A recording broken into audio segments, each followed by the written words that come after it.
যশোরের ধলগার রাস্তা বাসস্ট্যান্ড এলাকা থেকে 11টি স্বর্ণের বার সহ 3 জনকে আটক করেছে বিজিবি। রোববার ভোর 4টা 30 মিনিটে যশোর ব্যাটালিয়ন এর একটি টহল দল গোপন সংবাদের ভিত্তিতে যশোর বাঘারপাড়া থানা এলাকা ধলগা বাসস্ট্যান্ড থেকে 3 জন আসামি সহ 1.315 কেজি ওজনের 11টি স্বর্ণের বার ও 3টি মোবাইল আটক করে।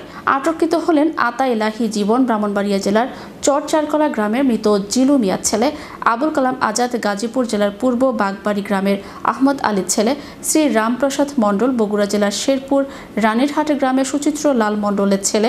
আটককৃত স্বর্ণের মূল্য 1,92,27,900 টাকা ও 3টি মোবাইলের মূল্য 66,000 টাকা।